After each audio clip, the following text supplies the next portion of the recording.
Every time you lose a muscle cell to aging, it's not because the muscle simply gave up and quit. It's Yeah. actually because its manager, the nerve itself, abandoned it. Right, which is a completely different way of looking at it. It really is.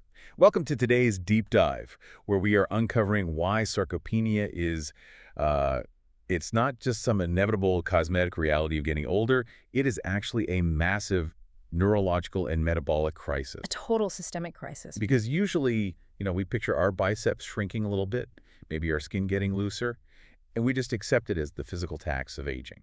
We view it through this very superficial lens. I mean, almost like an old car engine that naturally just loses horsepower over the decades. Exactly, the old engine analogy. Mm-hmm. But when you look at the actual cellular biology, that simple analogy completely falls apart. It breaks down entirely because what we are looking at is a systemic chain reaction.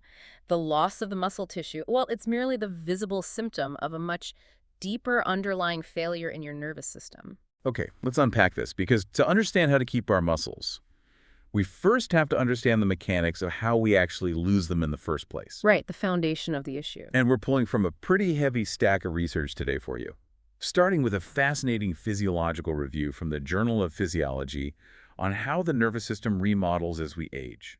Which is paired with a really revealing 2026 pilot study, one that looks at exact muscle mass and blood sugar in postmenopausal women. Right, and then we're tying it all together with the newly released 2026 American College of Sports Medicine Resistance Training Guidelines, which is, I think, their first major update in 17 years. 17 years, yeah. It's a massive update. So the data from that first physiology paper totally flips the script on what age-related muscle failure actually is. Sarcopenia isn't driven by the muscle fiber giving out, is it? No, not at all. It's heavily driven by a process called denervation. Denervation. Yeah, denervation is the physical disconnection of the nervous system from the muscle tissue. So the motoneuron, which is the nerve cell responsible for sending the electrical signal to contract, it essentially withdraws or dies. Oh, wow. So the nerve just unplugs. It unplugs, and when that happens, the muscle fibers it controlled are completely orphaned. Without that constant electrical and chemical stimulation from the nerve, the muscle fiber enters a state of atrophy. It just wastes away. Right, and eventually it undergoes apoptosis, which is programmed cell death. I was thinking about this earlier. Imagine a company where the middle managers, the motoneurons, they keep quitting. That's a great way to picture it. Yeah, and the employees working under them, the muscle fibers, they don't magically disappear immediately, right? No, they're still at their desks. Right. But without a manager giving them orders, they just stand around doing absolutely nothing. And eventually, the company fires them. Exactly. So to prevent these surviving employees from being laid off, the remaining middle managers have to step up and take on double the direct reports. Taking that middle manager analogy into the biological realm, that exact rescue operation is known as motor unit remodeling. Remodeling, okay. Yeah, the body doesn't just passively let those muscle fibers die off. The surviving motoneurons actually initiate a process called axonal sprouting. Sprouting, like a plant. Basically, yeah. They physically grow new microscopic branches that reach out through the extracellular matrix to find those orphaned muscle fibers. That is wild. It is. And once they make contact, they create brand new neuromuscular junctions, or NMJs, to reinnervate the tissue and bring it under their control. So they are literally physically bridging the gap to rescue the muscle tissue. They are. What's fascinating here is the local biochemical environment required for this to succeed. It's heavily reliant on neurotrophins. Neurotrophins. Yeah, they act as the localized fertilizer for these new nerve branches. We're talking about molecules like BDNF, brain-derived neurotrophic factor, and insulin-like growth factors like IGF-I and IGF-2. Okay, so they feed the new branches. They feed them, and they provide the signaling gradient that tells the new nerve branch which direction to actually grow. When these neurotrophins are abundant, the remaining nerves can successfully build those new bridges and keep the muscle fiber alive. And the data isolated a specific demographic where this environment is highly optimized, right? Older masters athletes. Yes, the masters athletes. We're looking at people over 65 who have maintained consistent resistance training for years. Their bodies are essentially primed to maintain these neurotrophins. Which results in vastly more successful axonal sprouting and far fewer orphan fibers compared to sedentary people in the exact same age bracket. That is such an encouraging mechanism for anyone listening. Yeah. But I am looking at the pathways involved here, specifically things like IGF, And I'm bumping into a bit of a biological assumption. Oh, what's the assumption? Well, if exercise and these specific growth factors trigger the rescue of muscle fibers, it stands to reason that we should want to maximize that signal continuously, right? You'd think so, yeah. Because we know mTORC1 is a primary regulator of protein synthesis and muscle growth. Why wouldn't we just want to blast the MTO pathway 24/7 to keep the muscle perfectly youthful? Ah, right. Well, biology rarely rewards infinite growth without severe structural consequences. That makes sense. mTOR is highly responsive to muscle contraction, and it's crucial for hypertrophy.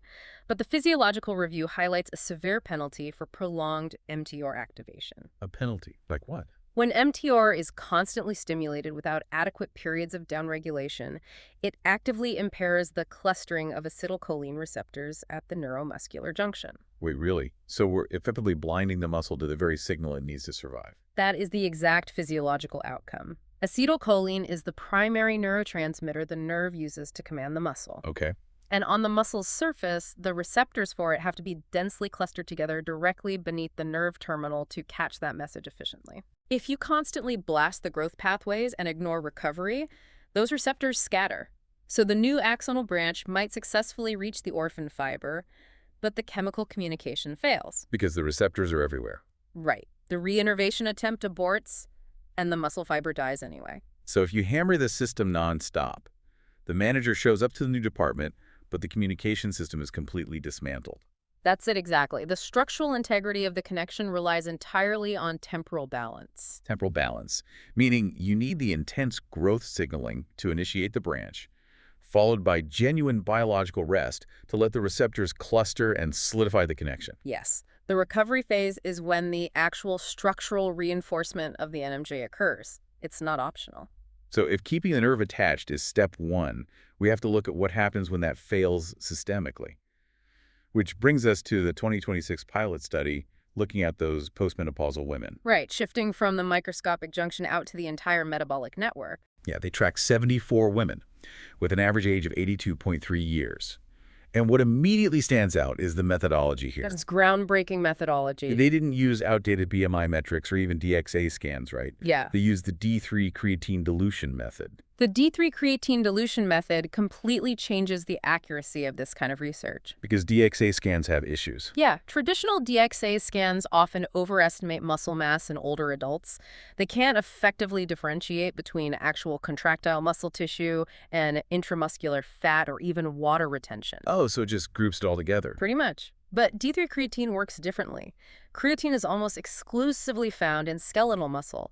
So by having participants ingest a traceable isotope deuterated creatine and then measuring its excretion in urine, researchers can calculate the exact functional skeletal muscle mass down to the gram. Down to the gram. That's incredible. It's separating the actual working machinery from the junk tissue. Exactly. And when they isolated that true muscle mass, the metabolic correlations were stark.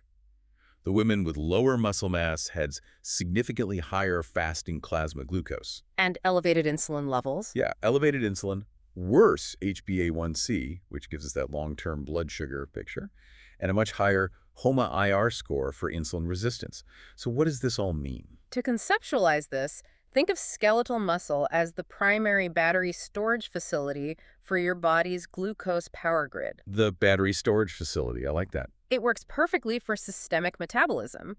When you consume carbohydrates, they break down into glucose and enter your bloodstream. Right, basic digestion. And insulin acts as the routing mechanism to move that glucose out of the blood and into the storage facilities.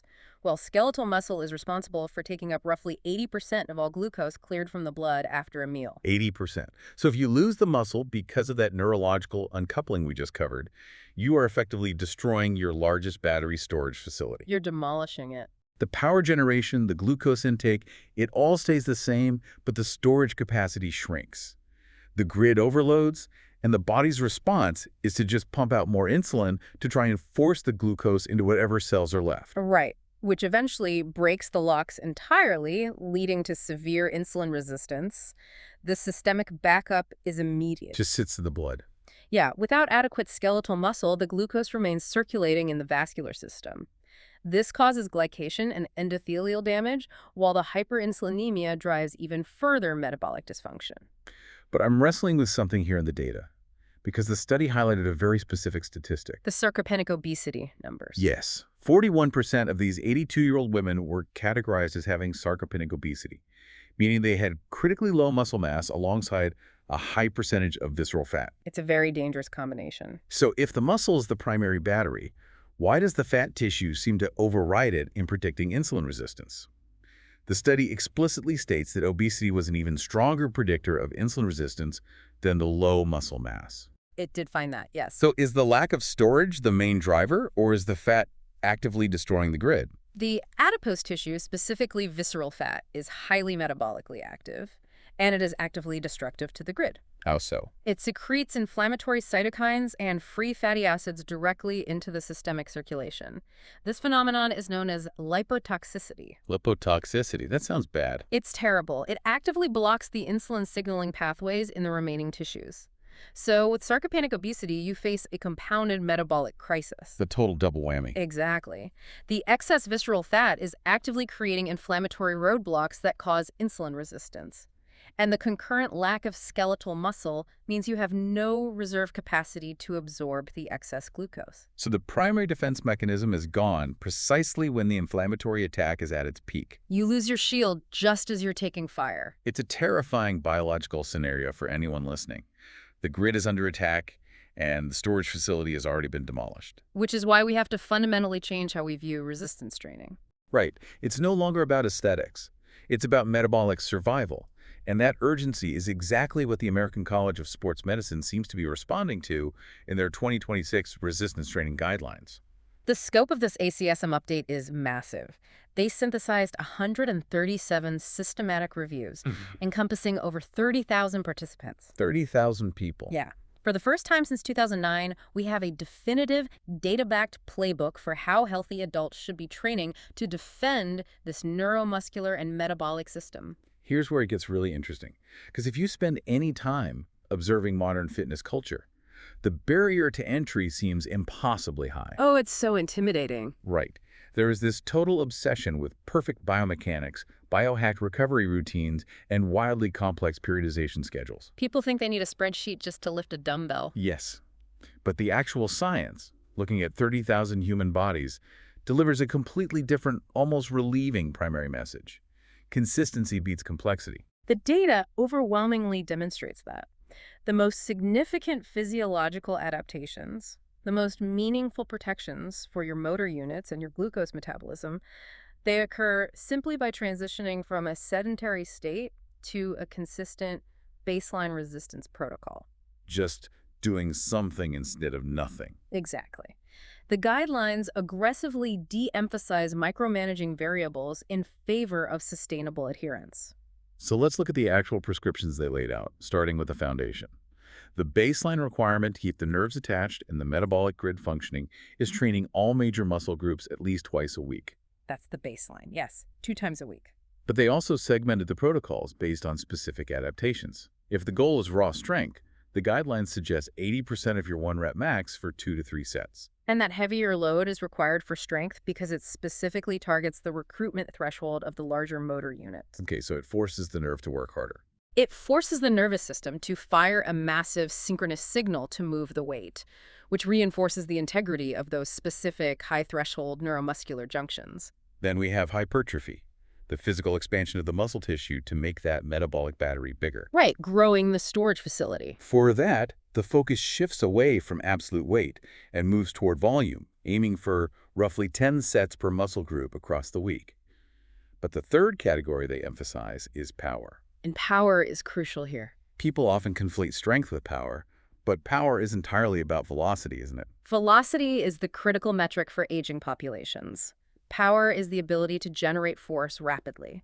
Physiologically, power training preferentially preserves type 2 fast-twitch muscle fibers. And those are the ones at risk. Those are the exact fibers that are most susceptible to denervation as we age.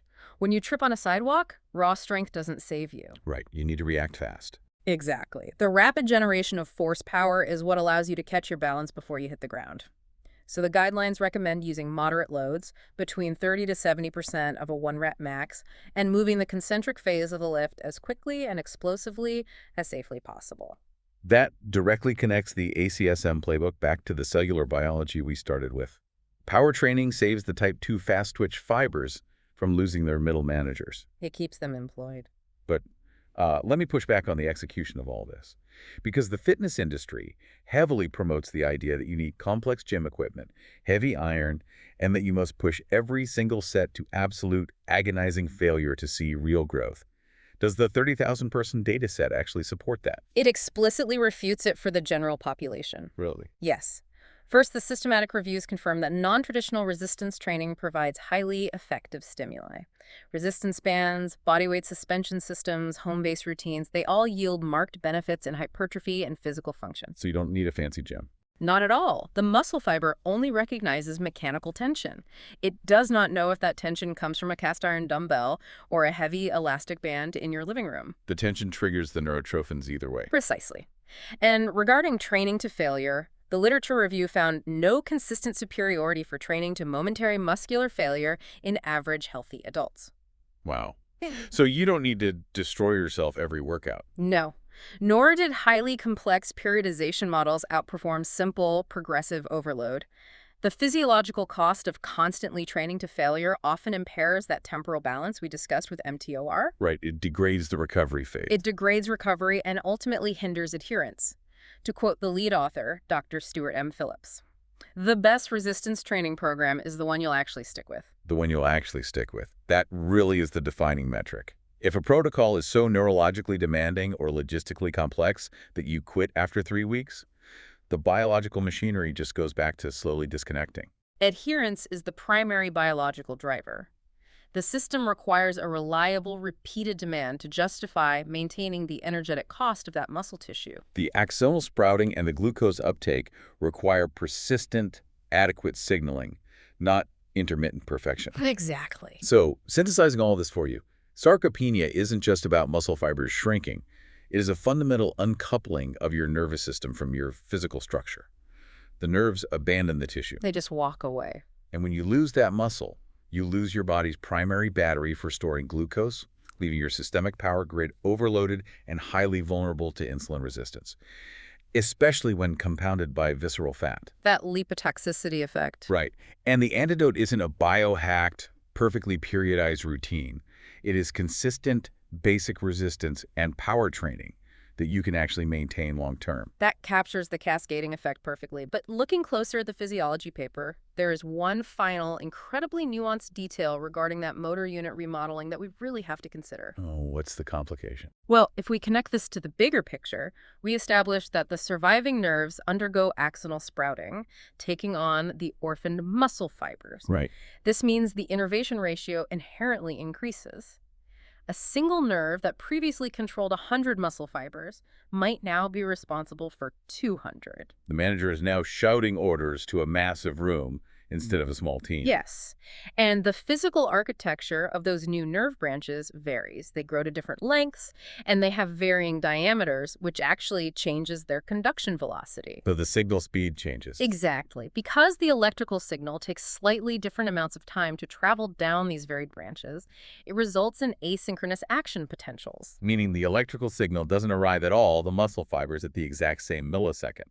The contraction becomes slightly fragmented. Ultimately, this means that as we age, even if we are highly active, even if we successfully reinnervate the tissue and maintain our overall muscle mass and our peak force production, we are likely to experience a degradation in fine motor control, particularly during low-intensity precision movements. Because the nervous system is using a blunt instrument, a massive asynchronous motor unit, to try and perform a delicate task. It loses its resolution, yes. As we get older, keeping our muscle mass might mean trading a little bit of fine precision for raw, essential power.